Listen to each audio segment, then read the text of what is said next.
So ayun, kumusta mga kanoise? Welcome back sa ating YouTube channel, Pilipinas. So ngayong araw, manonood na naman tayo ng updates patungkol sa West Philippine Sea nating mahal, ano? So mula ito kay Melbs Castle. So panonoorin lang natin ito, men. Again, hindi tayo nagbabalita dito, Magre-react lang tayo bilang isang mamamayang Pilipino.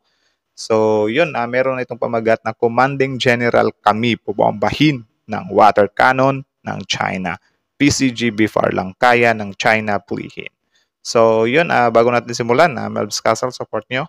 Also, content nyo ng mga ganitong reaction video may kasama kayo manood. Huwag nyo na rin kalimutan supportahan yung YouTube channel natin, Filipino IC. So, di na natin ito patagalin pa, baka agawin ba ng China. Again, ang pamagat ng video ito, Commanding General kami bombahin ng water cannon ng China. PCG Bifar lang kaya ng China pulihin. So yun, for sure, curious din kayo kung ano nga ba talaga yung hakbang ng AFP dito, men, kasi kita nyo naman, sobrang kawawa na talaga ng mga mangingisda, mga resupply mission, Coast Guard natin dyan sa WPS. Tapos, yun nga, ang pinakainintay talaga natin ay yung plano mismo ng AFP patungkol sa usaping ito, sa pangharas na ito. No? So, I hope marinig natin dito yung gusto nating marinig.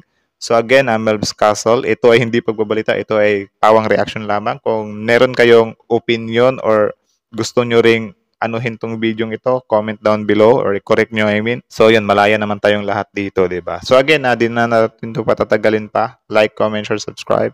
Start. Nang painit ang tensyon. Palapit kasi... Ulit. Painit ng painit ang tensyon. Palapit kasi ng palapit ang balikatan sa Ayungin Shoal at Mischief Reef, kung saan nandoon ang People's Liberation Army Navy ng China. Ngayon natin subukan kung bubulihin tayo. Kung ano ang isasagot ng ating militar kung guguluhin tayo nila. Dumadami na rin kasi ang barkong pandigma ng China. Kayo ba, do you think papapalag din yung AFP kapag sila mismo yung water cannon ng China? Or do you think never na water cannonin ng China yung Navy natin or yung AFP natin? Comment nga kayo sa baba, guys, kasi ito talaga yung pinakaihintay talaga ng taong bayan, yung action na gagawin ng AFP, kasi yung Coast Guard natin hindi pumapalag eh. So, yun. Tuloy. Surveillance at spy lang ang pinapadala nito. Ngayon mayroon ng missile frigate at Chinese destroyer. May live audience nga tayo sa balikatan. Gusto ata sumali sa gunnery exercises. Dito pinagraratrat ng 50 caliber heavy machine gun ang tinatawag nilang Killer Tomato. Barko ba yun, yung maliit? Or parang hangganan lang yun? Yan ba yung nasa gitna?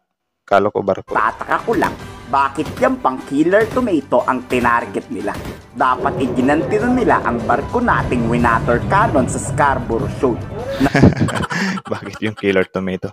Yun nga, again hindi naman din kasi ganun kadali yan, Kasi kapag tayo kasi gumamit na tayo ng bala, di ba, tubig yung ibinato sa kanila. Kapag tayo gumamit na ng bala, automatic, tayo na yung nang po-provoke niyan. Kahit nasabihin pa natin na tinubigan tayo ng China, Kaya hindi talaga advisable yung ganyang hakbang na yung AFP or yung Navy natin, rekta bala yung gagamitin nila sa China, kasi kapag nangyari yan, mas nakakatakot yan at tayo yung lumabas na nanggulo, or I mean, hindi siya nanggulo, gumamit ng dahas-dahas. I mean, super dahas. Sige. Ipagpalagay natin na yung pagtira ng tubig ng China ay karahasan na yon. Yung bala na kasi yung gagamitin, mas dahas pa yun eh. So, kapag ginamitan natin ng bala yung China, kabahan na tayo dyan kasi yung MDT natin, wala, tagilid yung MDT natin dyan. Baka assistan lang tayo ng Amerika, hindi sa offense, defense lang, something like that. Or baka nga, hindi gaanong full support yung pagtulong ng Amerika kapag ganyan. Kasi maghuhugas kamay din yung Amerika dyan eh. Kaya yung request natin, especially dito karamihan, na bala mismo yung gamitin dyan, hindi yan advisable, men. Sa akin lang, hindi ko naman siya sinasuggest. Thoughts ko lang ba na sabi nga nila na water cannon tayo, why not gantihan din natin ng water cannon, di ba? Kasi parang narinig ko may sinabi dito, PCG ba yun? Or correct me if I'm wrong na lang, na parang hindi naman daw siya ganyan ka big deal yung tubig. So, Kung hindi naman pala siya gaanong big deal, bakit hindi natin subukan, 'di ba? Though don't take my something dito lang naman sa akin 'yan. Opinion ko lang naman pero hindi ko naman sinabi na gawin mismo ng AFP natin. 'Di ba? I mean, yun din naman kasi yung sigaw ng karamihan. Pero yun nga lang dito sa bala talaga, I don't think that's good, tayo yung maagrabyado niyan. Tuloy. Andyan naman kasi ang mga epal na Chinese, dapat yun na ang pinagbabaril nila. Pero naging matagumpay naman ang gunner exercises kahit may pa-epal na mga China. Talagang nakuha natin na matarget yung Lakas ng ating trip, no? killer tomato kanina. Very satisfied sa performance ng mga tao natin. Dito makikita yung husay at galing ng mga sailors natin, mandaragat. Malaking opportunity to, especially sa ating training. And nakikita ko yung excitement at katuwaan dun sa mga tropa natin na meron na. Yun nga.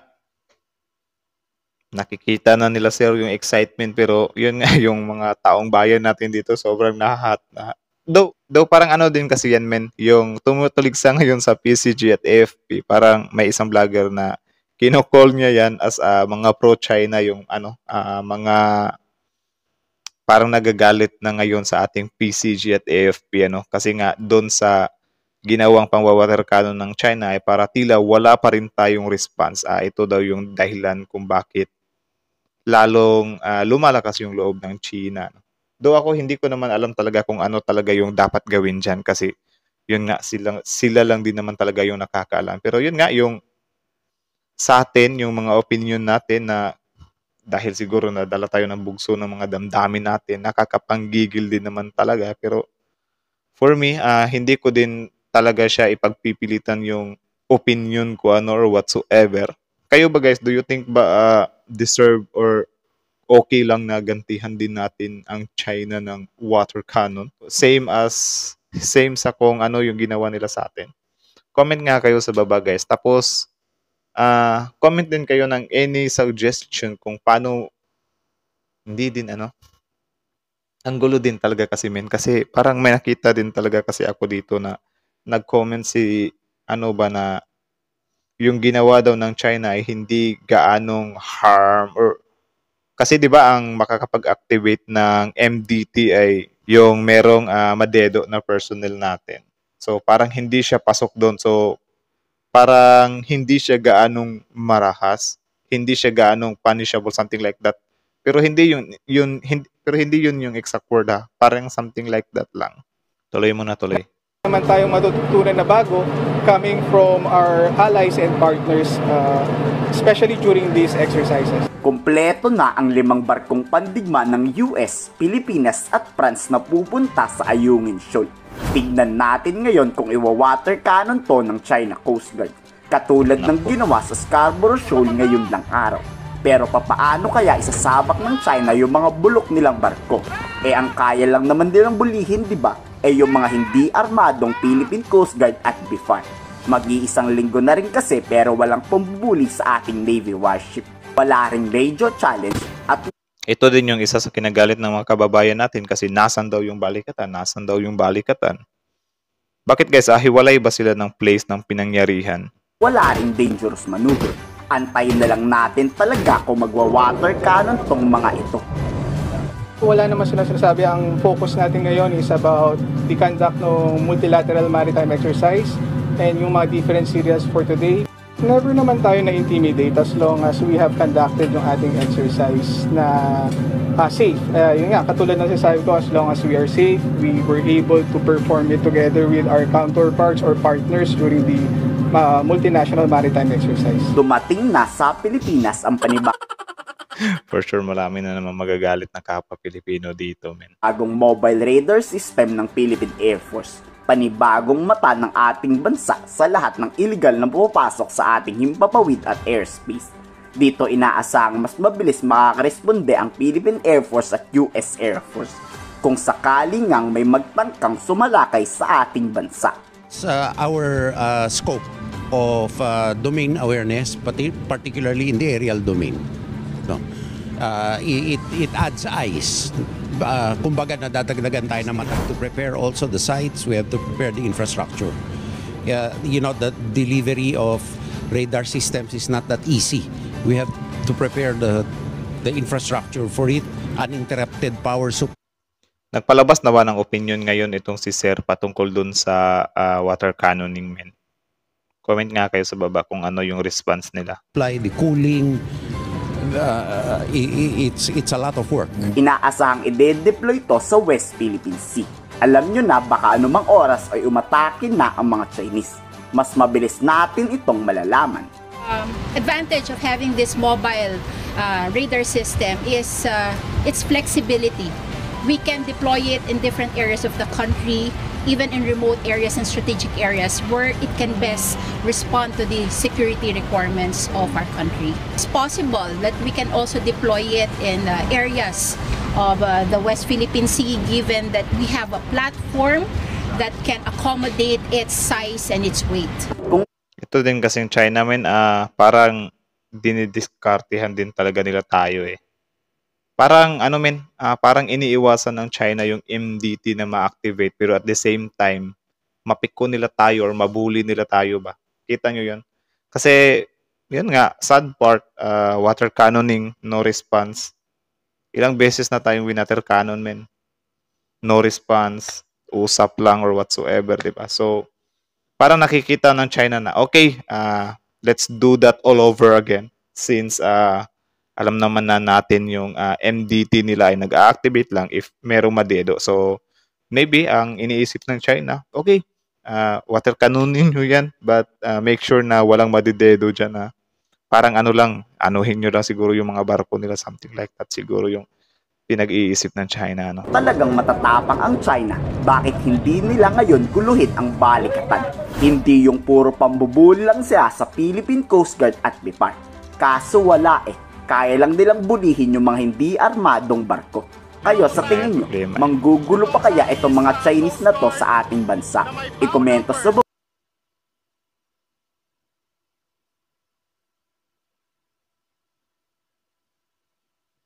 Ay, nako.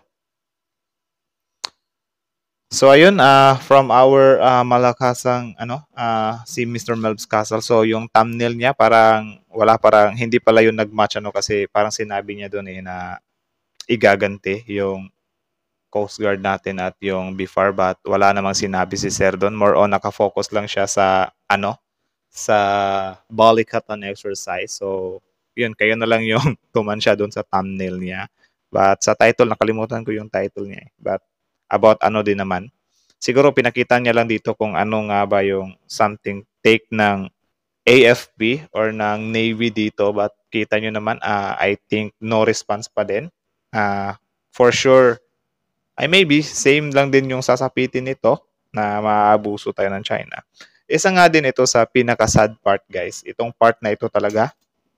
Itong tayo kasi parang tayo ba na ngayon, subukan lang, tingnan natin kung dun sa balikatan, may gagawin bang pambubuli yung China or whatsoever. Diba? Yun yung mga anuhan natin dito. But it end up na, yun nga yung China, nagpi-playing safe talaga. Kita nyo naman, hindi siya pumunta dun sa balikatan talaga.